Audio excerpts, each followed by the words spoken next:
The stars had always been silent until the day they started talking back. Captain Zarthek stood on the bridge of his massive ship, watching the blue and green planets slowly rotate beneath them. His reptilian eyes studied the primitive world with the same interest a scientist might show when examining bacteria under a microscope. Earth, they called it, such a simple name for such a simple species. "Captain, we are receiving more of their radio transmissions," his communications officer reported, her scaled fingers dancing across the control panel. "Music, news broadcasts, and what appears to be entertainment programs." Zarthek nodded, his forked tongue flicking out briefly to taste the recycled air of the bridge. The humans had been broadcasting into space for over a century, completely unaware that every signal was being monitored, recorded, and analyzed by the Galactic Federation. They were like children playing with fire, never realizing that bigger, more dangerous creatures were watching from the shadows. "Any signs of advanced technology?" he asked, though he already knew the answer. "Negative, sir. They are still using chemical rockets to barely escape their own gravity well. No faster-than-light capability detected. No energy shields. Their weapons are primitive projectile-based systems and simple nuclear devices." Perfect, Zarthek thought. The Federation had a very specific interest in species like humanity. Not advanced enough to pose a threat, but intelligent enough to be useful. The galaxy was vast, and there were always mining operations that needed workers, dangerous experiments that required test subjects, and hostile worlds that needed colonizing. Species like humanity filled those needs perfectly. "Sir, they are attempting to communicate with us," the communications officer announced. "The signals are coming from what appears to be their largest government center." "Put it through," Zarthek ordered. The main screen flickered to life, showing the interior of what was clearly a primitive but functional command center. Humans bustled about, their soft pink and brown skin looking fragile compared to the tough scales that protected Zarthek's people. At the center of the organized chaos stood a woman with dark hair and intelligent eyes. "This is Ambassador Sarah Chen of the United Earth Coalition," she said, her voice steady, despite what must have been incredible excitement and fear. "We welcome you to our solar system and hope for peaceful contact between our peoples." Zarthek allowed himself a thin smile that humans would probably interpret as friendly. In reality, it was the expression his species made when looking at particularly appetizing prey. "Greetings, Ambassador Chen," he replied, making sure his universal translator was set to the most diplomatic tone. "I am Captain Zarthek of the Galactic Federation vessel Dominant Scale. We have been observing your species for some time, and believe it is time for formal contact." The humans on the screen exchanged glances, and Zarthek could practically smell their excitement through the transmission. They had no idea what was really happening. To them, this was probably the greatest moment in their species' history. To him, it was just another Tuesday. "We are honored by your presence," Ambassador Chen continued. "Our people have long dreamed of meeting other intelligent life. We hope we can learn from each other and perhaps work together for mutual benefit." "Indeed," Zarthek agreed. "The Federation is always interested in welcoming new species into our community. We offer protection, technology, and guidance to those ready to take their place in galactic civilization." Over the following hours, the initial conversations continued. The humans were eager, almost desperately so, to prove themselves worthy of galactic attention. They shared information about their culture, their technology, their population, and their resources with an openness that made Zarthek's job almost too easy. Earth, it turned out, was rich in rare minerals that the Federation needed for their technology. Better yet, humanity had a population of over 7 billion individuals, most of whom would make excellent workers once properly trained and controlled. They were adaptable, lived in a wide range of environments, and seemed capable of following orders when properly motivated. "Captain," his science officer reported privately, "preliminary scans show the planet contains significant deposits of trilithium, rare earth elements, and what appears to be naturally occurring quantum crystals. A full mining operation could extract enough resources to power Federation fleets for decades. And the population? Physically capable, reasonably intelligent, and remarkably docile for a species that has achieved spaceflight. Their military technology is laughably primitive. A single Federation cruiser could neutralize their entire defense capability within hours." Zarthek nodded, pleased with the assessment. This would be easier than anticipated. When formal negotiations began 3 days later, Zartek made sure to play his role perfectly. He spoke of friendship, of mutual cooperation, of humanity's bright future among the stars. The humans ate it up with an enthusiasm that was almost painful to watch. The Federation offers a protection pact, he explained to the assembled human leaders. We will provide limited technology transfers, medical advances, and protection from hostile species in exchange for mining rights to certain uninhabited areas of your world, and the opportunity to recruit volunteers for our colonial expansion programs. Ambassador. Chen and her team huddled together, discussing the offer in whispers. Zartek could have listened in easily with his ship's sensors, but there was really no need. Humans were so predictable, they would see the offer as generous, never imagining the trap hidden within. We accept, Chen announced finally, but we would like to establish some protocols for the safety and rights of any human volunteers who join your colonial programs. Of course, Zartek agreed smoothly. The Federation has very strict guidelines regarding the treatment of all species under our protection. That was even technically true. The guidelines were indeed very strict. They just weren't designed to protect the volunteers. As the formal ceremonies concluded and the protection pact was signed, Zartek watched the celebrations beginning across Earth's surface. Cities lit up with fireworks, crowds gathered in streets, and news broadcasts spoke excitedly of humanity's entrance into a larger galactic community. Signal the fleet, he ordered his communications officer, once the transmission with Earth had ended. Phase 1 is complete. Begin deploying mining equipment to the designated sites, and prepare the recruitment facilities. Yes, sir. Should we maintain the diplomatic facade? For now. Let them get comfortable with our presence. Let them start volunteering for our programs. Once we have enough infrastructure in place and sufficient human resources under our control, we can drop the pretense. Zartek turned back to the main screen, which now showed Earth in all its blue and green glory. Soon, much of that green would be brown as strip mining operations extracted every valuable mineral from the planet's crust. The blue would remain, of course. Water was useful too. In the distance, more Federation ships began arriving, their massive hulks blotting out stars as they moved into position around Earth's solar system. The humans would assume they were simply part of the diplomatic mission, never realizing they were actually the early stages of an occupation force. Sir, his tactical officer reported, the humans are broadcasting news of the contact across their entire communication network. The whole planet knows about us now. Perfect, Zartek replied. Let them celebrate. Let them dream of their bright future among the stars. Those dreams will make them much more cooperative when the time comes to put them to work. As Earth rotated slowly beneath them, Zartek began planning the next phase of the operation. Soon, humanity would learn what it really meant to have the attention of the Galactic Federation, but by then it would be far too late to do anything about it. 3 years had passed since first contact, and Earth looked very different from space. Commander Marcus Rodriguez stood at the observation deck of the newly built Luna Station, watching massive Federation mining ships work their way across the surface of the moon. The aliens had been true to their word about providing technology, he had to admit. Medical advances had eliminated most cancers. Communication systems now connected Earth to Federation networks across the galaxy. Transportation had improved dramatically, but something felt wrong. Commander? Lieutenant Park approached with a data pad in her hands. We have another batch of volunteers departing for the Kepler colony today. That makes 800 this month. Marcus took the pad and scrolled through the names. Young men and women all eager to see the galaxy and help establish human settlements on distant worlds. The Federation made it sound like the opportunity of a lifetime. Free travel to exotic planets, guaranteed work, and the chance to be pioneers in humanity's expansion into space. Any word from the previous groups? He asked. Lieutenant Park hesitated. No, sir. Communications with the outer colonies have been limited. The Federation says it's due to distance and interference. Marcus nodded, but the knot in his stomach grew tighter.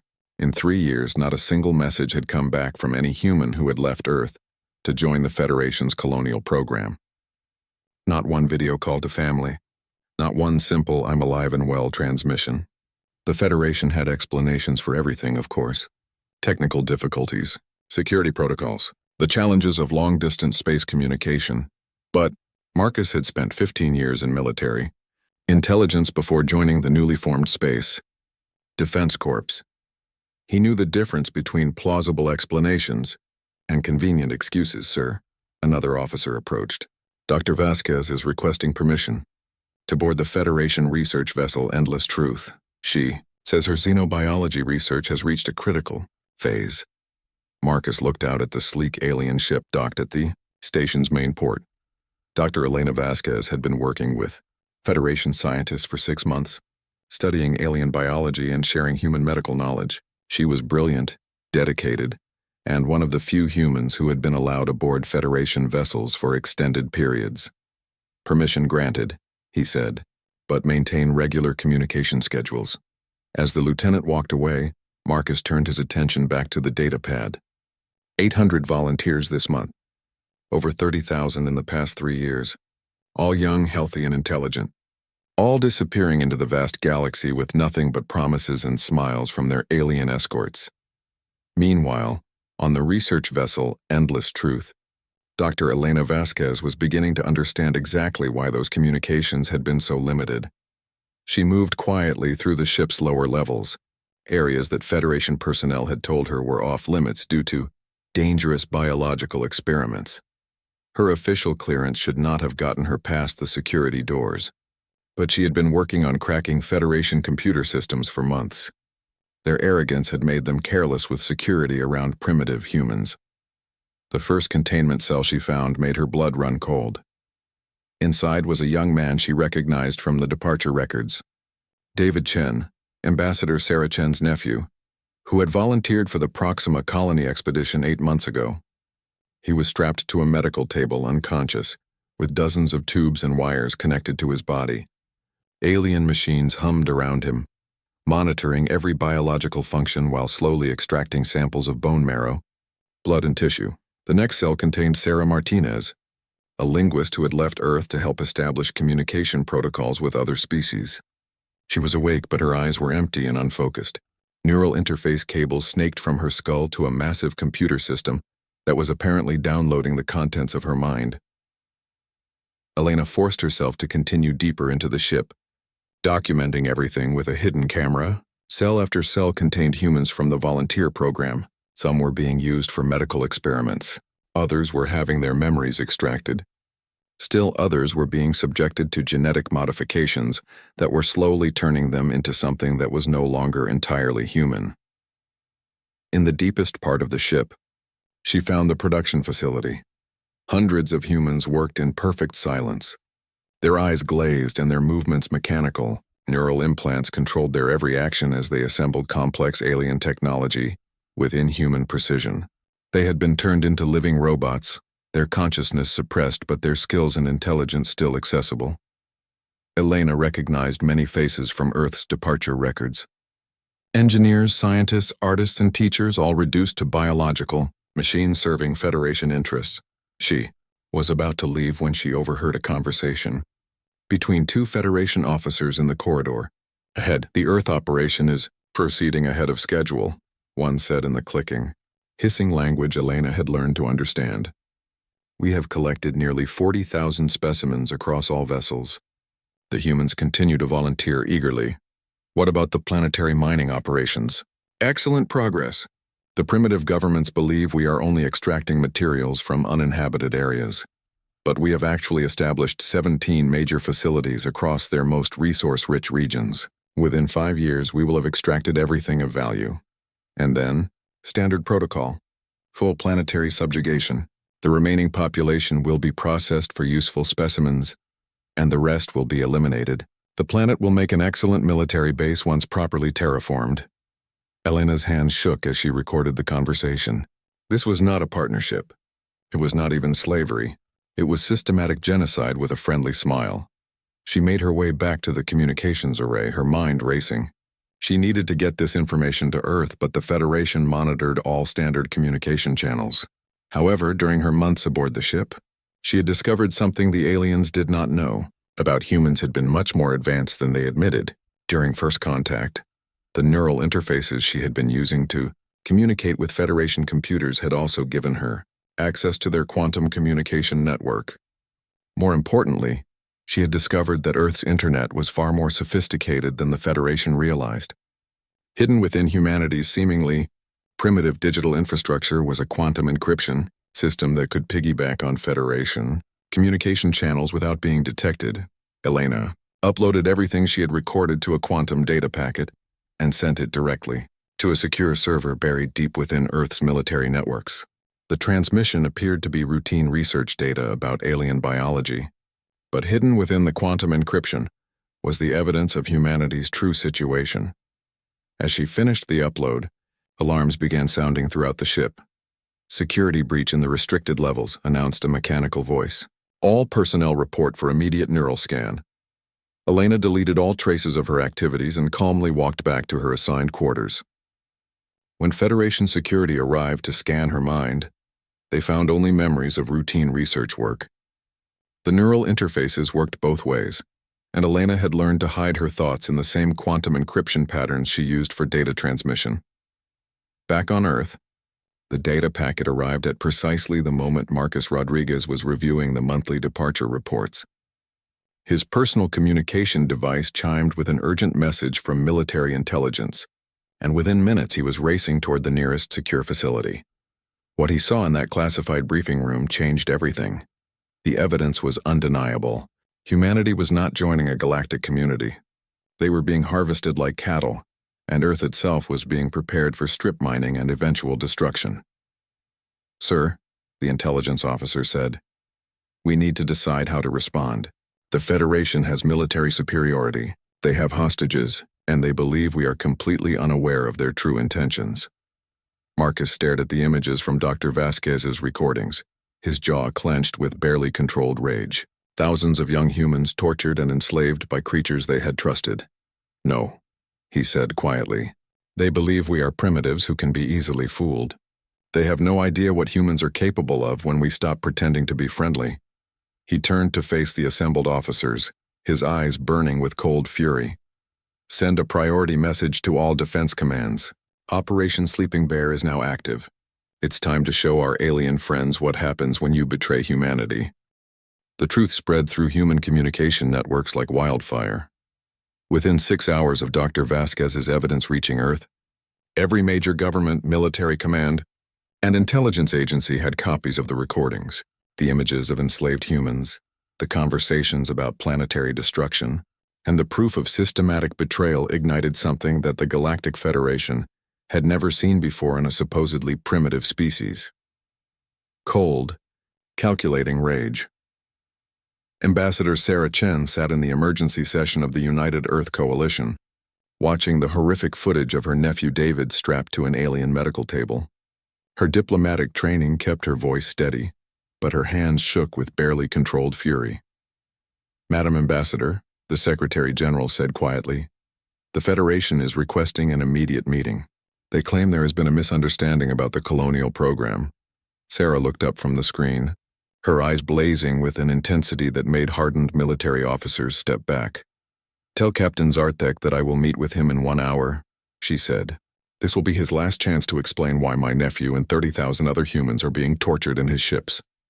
Meanwhile, in military bunkers across Earth, Operation Sleeping Bear was awakening systems that had been hidden since before first contact. General Harrison Kim stood in a command center that officially did not exist, located 3 miles beneath the mountains of Colorado.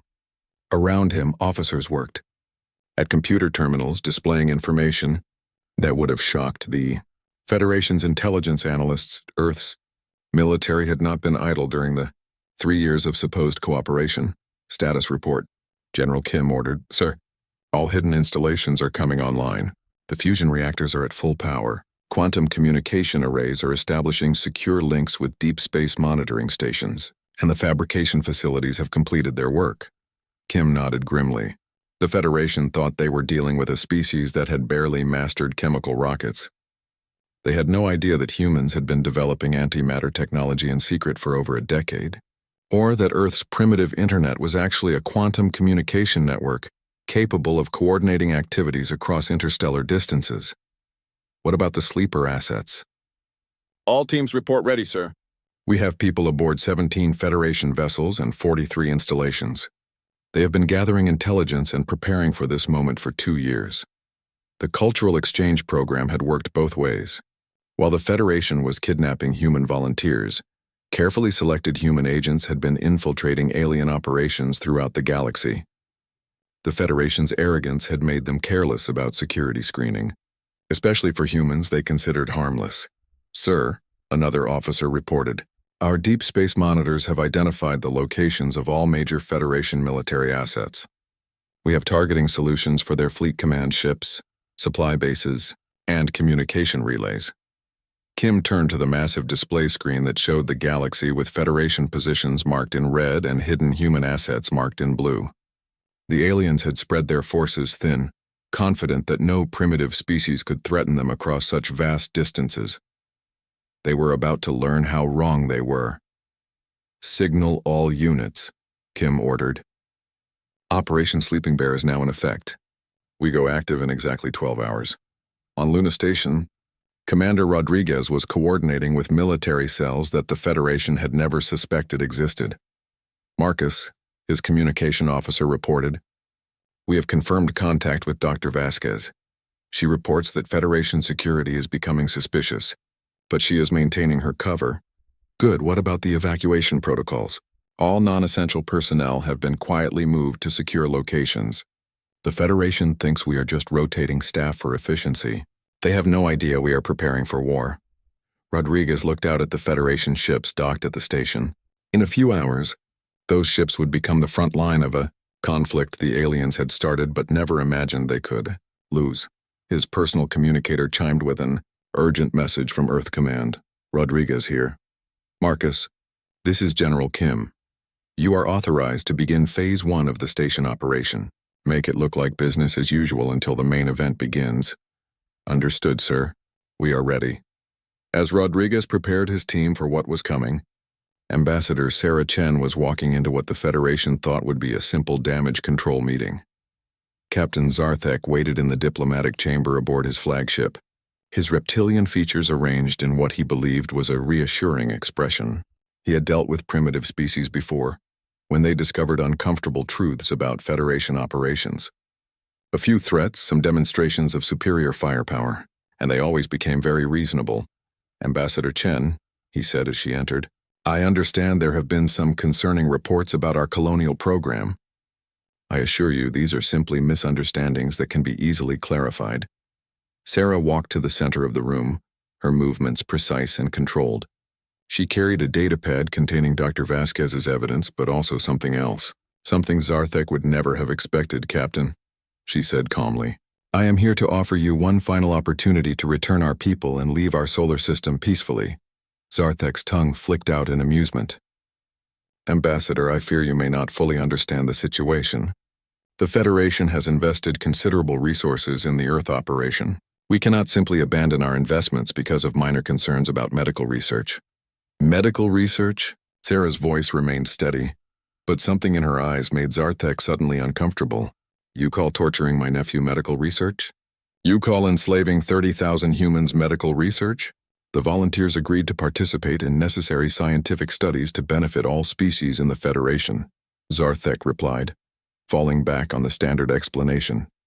"Their sacrifice contributes to the greater good."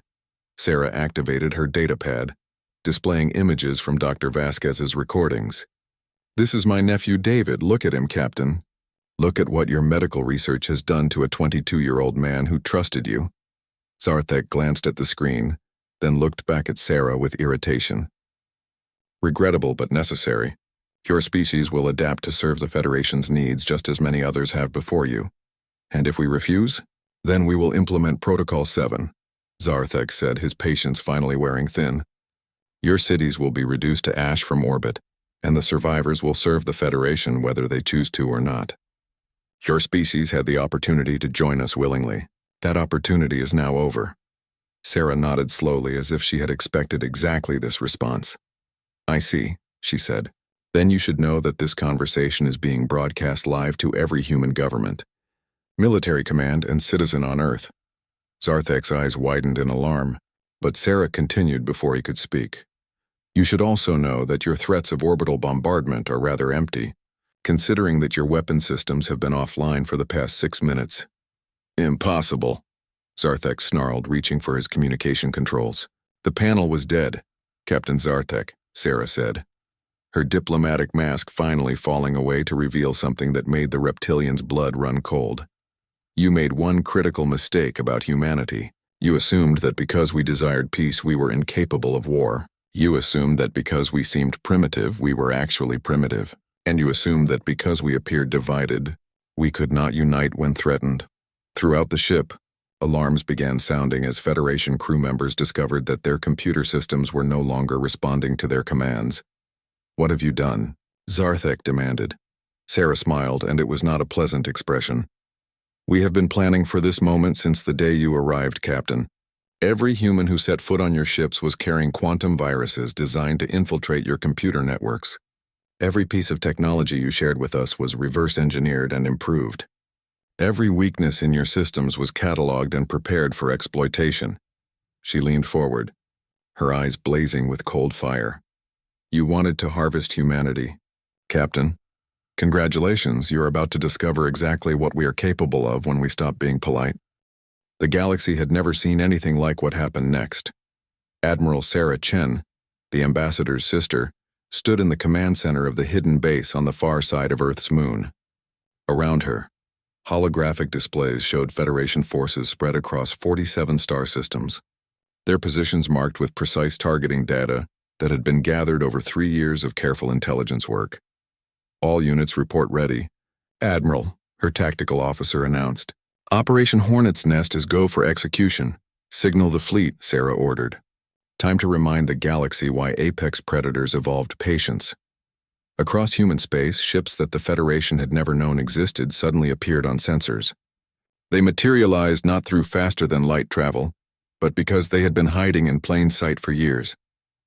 Disguised as asteroids, camouflaged against stellar backgrounds and hidden in the shadows of planets, humanity's true fleet revealed itself.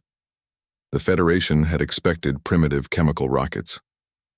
Instead, they faced sleek vessels powered by antimatter reactors and armed with weapons that bent the laws of physics in ways that made alien scientists weep.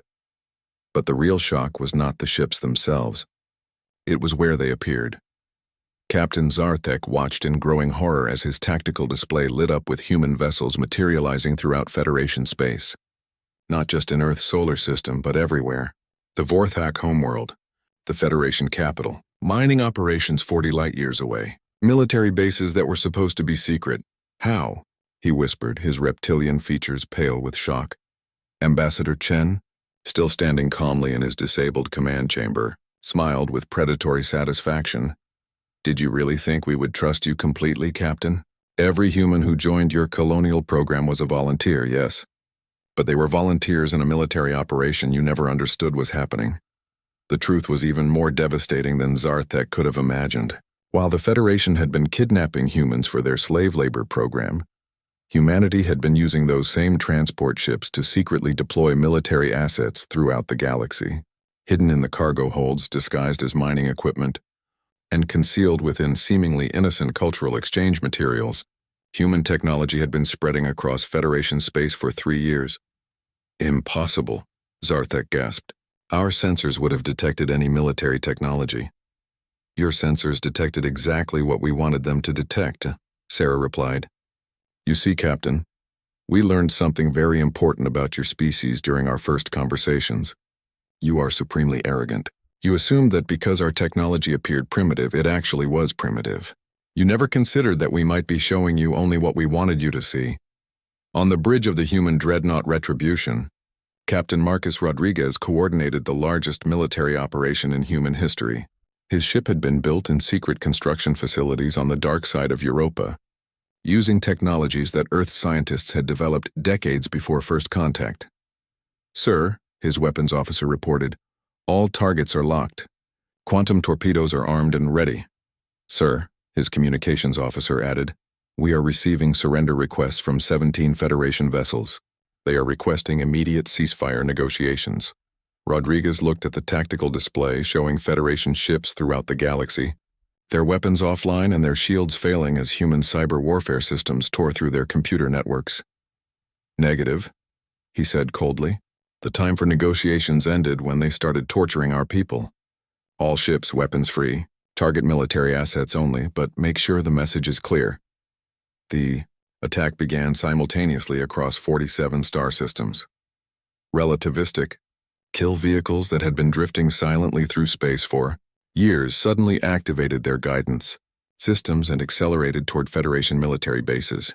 Each projectile was no larger than a baseball, but traveling at 90% of light speed. They hit with the force of nuclear weapons. Quantum torpedoes phased through Federation shields as if they did not exist, delivering antimatter warheads directly into the hull of alien warships. The explosions were visible from neighboring star systems. Human special forces teams that had been infiltrating Federation facilities for months suddenly revealed themselves, simultaneously striking critical targets across the galaxy with synchronized precision that left alien commanders reeling.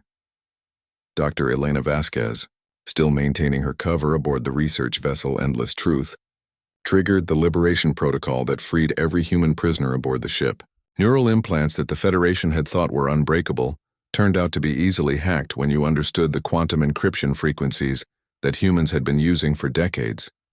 "David," she called out as Ambassador Chen's nephew stumbled from his cell, weak but alive. "Can you hear me?" "Elena?" he whispered, his mind still foggy from months of alien experimentation. "What's happening?" "We're going home," she said, helping him stand. "All of us." Throughout the ship, thousands of human prisoners were awakening from their nightmare. The biological modifications were already being reversed by human medical, nanobots that had been hidden in Dr. Vasquez's seemingly innocent research equipment. But the most devastating blow to the Federation was not military. It was psychological. Species across the galaxy watched in amazement as humanity systematically dismantled the Federation's military might with tactics and technologies that seemed to come from nowhere. The humans had not just been hiding their capabilities. They had been playing a game so complex and long-term that the Federation's leaders could not even comprehend its scope. "Sir," Zarthek's communications officer reported, her voice trembling with fear, "we are receiving reports from across the galaxy. The humans have simultaneously attacked 47 major installations. Our fleets in the Proxima Vega and Centauri systems have been completely destroyed. The defense grid around the homeworld has been neutralized." Zarthek stared at the reports flooding his screens. In less than 6 hours, humanity had crippled a galactic empire that had taken the Federation centuries to build. "How many ships do they have?" he demanded. "Unknown, sir. They appear to have been hiding their true fleet strength for years. Our intelligence estimates were off by a factor of at least 50. Ambassador." Chen watched the alien captain's world crumble around him with the same clinical interest he had once shown when discussing humanity's fate. "You wanted to know what humans are capable of when we stop being polite," she said. "Now you know. We spent 3 years learning everything about your technology, your tactics, your weaknesses, and your capabilities. We mapped every Federation installation, infiltrated every major fleet, and positioned assets throughout your territory." She gestured toward the tactical display, showing the ongoing human assault across the galaxy. "We did all of this while maintaining the pretense of being grateful for your friendship. We smiled while you stole our people. We thanked you while you prepared to destroy our world. And we planned every detail of your destruction while you congratulated yourselves on how clever you were." Zarthek finally understood what he was really looking at. This was not a desperate last stand by a primitive species. This was the execution of a strategy that had been years in the making, carried out by minds that could think on scales that his people had never imagined. "What do you want?" he asked, his voice barely a whisper. Sarah Chen's smile was colder than the space between stars. "Unconditional surrender. The immediate release of every human prisoner. Reparations for the damage you have caused. And most importantly, Captain, we want you to carry a message to every species in the galaxy." She leaned close enough that he could see his own reflection in her eyes. "Tell them that humanity remembers. Tell them that we are patient, but we are not forgiving. And tell them that anyone who betrays our trust will learn exactly why Earth's apex predator evolved to be persistence hunters." Outside the flagship, human vessels continued their systematic dismantling of Federation power, each strike calculated for maximum psychological impact rather than destruction. The message was clear. Humanity was no longer asking for a place at the galactic table. They were taking it. 18 months later, The galaxy was a very different place. Captain Zarthek sat in his small cell aboard the human prison ship, Justice Delayed, staring out at what had once been the proud capital of the Galactic Federation. The massive orbital stations that had housed the Federation's government now bore human markings and flew the blue and white flags of the United Earth Coalition. The war, if it could even be called that, had lasted exactly 73 days. Not because the Federation had surrendered quickly, but because that was how long it took human forces to systematically dismantle every major Federation military installation in the galaxy. By the end, alien species were surrendering before human ships even reached their systems, hoping that cooperation might earn them better treatment than those who had resisted. They were right. Prisoner Zarthek, the mechanical voice of his cell's communication system, announced, "You have a visitor." The force field that served as his cell door flickered off and Admiral Sarah Chen entered. She looked older than she had during their first meeting, the weight of commanding a galactic war visible in the lines around her eyes. But there was also something else, a quiet satisfaction that came from a job well done. "Admiral," Zarthek said, not bothering to stand, "have you come to gloat over your victory?" "No," Sarah replied, settling into the chair across from his simple bunk. "I have come to offer you a choice." She placed a data pad on the small table between them. Zarthek glanced at it, seeing what appeared to be legal documents written in multiple languages. "Your war crimes trial is scheduled to begin in 3 weeks," Sarah explained. "The evidence against you is overwhelming. Torture of prisoners, slavery, conspiracy to commit genocide, and violation of your own Federation's laws regarding treatment of sentient species." Zarthek nodded grimly. He had known this day would come. "And my choice? You can stand trial and almost certainly spend the rest of your life in a human prison," Sarah said. "Or you can accept responsibility for your actions, cooperate fully with our investigation, and help us establish new protocols for the treatment of all species in the galaxy." In exchange for what? A reduced sentence, comfortable imprisonment rather than a maximum security facility, and the opportunity to help prevent other species from making the same mistakes your people made. Zarthek studied the human admiral carefully. In the 18 months since his capture, he had learned to read human expressions much better. What he saw in Sarah's face was not vindictiveness or cruelty. It was the exhausted determination of someone who had fought a terrible war and was now trying to build something better from the ruins. "Why?" he asked. "After everything we did to your people, why offer mercy?" Sarah was quiet for a long moment, looking out the viewport at the bustling space traffic around the former Federation capital. Human ships moved alongside vessels from dozens of alien species, all flying under the new Galactic Unity Council flags. "Because," she said finally, "we learned something important during this war. Fear may end conflicts quickly, but it does not create lasting peace. We want the galaxy to remember what happens when you betray humanity's trust. But we also want them to remember that we can be fair and just when that trust is honored." She turned back to him, her expression serious. "The Federation fell because it ruled through fear and exploitation. We do not intend to make the same mistake." Zarthek looked down at the documents again. "What has become of my people? Of the other Federation species?" "That depends on how they responded to our victory," Sarah replied. "Species that immediately released their human prisoners and cooperated with the transition have been welcomed as equal members of the new galactic government. Those that resisted," she shrugged. "The Chromax Empire learned what happens when you try to hide human prisoners and continue the Federation's policies. Their homeworld is still under human military administration, and the humans who were prisoners all returned home. Those who want to remain in space serve on human vessels or work for allied species. Those who prefer Earth have been given full medical treatment and psychological support.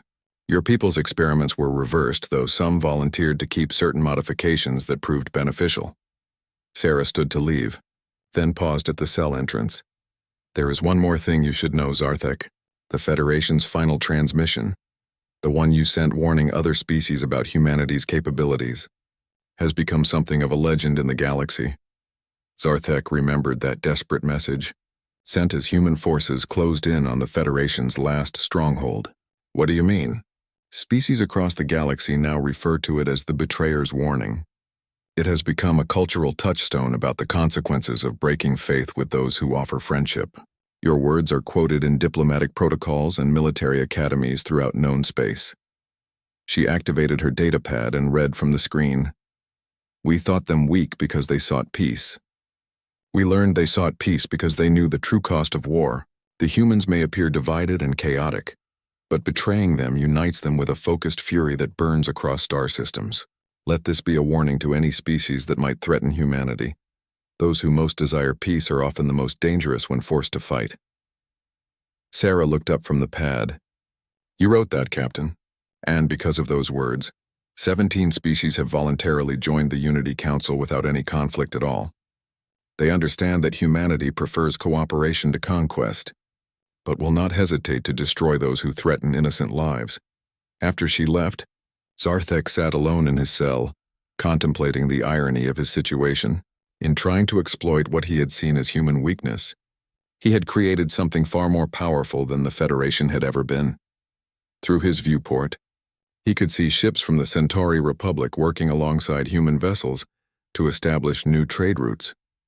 The insectoid Vrix, who had been slave laborers under the Federation, now served as equal partners in galactic commerce. Even the proud Altarian Empire, which had initially resisted human authority, had eventually joined the Unity Council when they realized that humanity's offer of genuine partnership was preferable to the Federation's system of exploitation. Humans, it turned out, were remarkably good at building alliances with former enemies, better than they were at making war, and they had proven to be devastatingly effective at that. The galaxy now knew several important truths about humanity. They were patient enough to plan for years without revealing their intentions. They were intelligent enough to infiltrate and understand any technology they encountered. They were ruthless enough to systematically destroy any threat to their people or their allies. But perhaps most importantly, they were wise enough to know when to stop fighting and start building. Zarthek reached for the datapad containing the plea agreement. As he began to read the terms, he reflected on the lesson that his people had learned too late. Humanity had indeed been weak when they first made contact with the Federation. Weak in military power, weak in technology, weak in galactic influence. But they had also been smart enough to recognize their weakness and plan accordingly. They had used the Federation's contempt as camouflage while they gathered intelligence, developed countermeasures, and positioned assets throughout the galaxy. By the time the Federation realized they were dealing with a species capable of strategic thinking on a galactic scale, it was far too late to do anything about it. Zarthek signed the agreement and activated his communication panel. I wish to speak with Admiral Chen, he said. I am ready to cooperate. Outside his cell, the galaxy continued to spin through space, now governed by a species that had learned to balance mercy with justice, cooperation with strength, and patience with decisive action. The Federation was gone, but something better had taken its place. Something that understood that true power came not from the ability to destroy your enemies, but from the wisdom to turn them into allies. Humanity had proven they could fight a war across the stars without losing sight of the peace they were fighting to preserve, and the galaxy would remember that lesson for a very long time.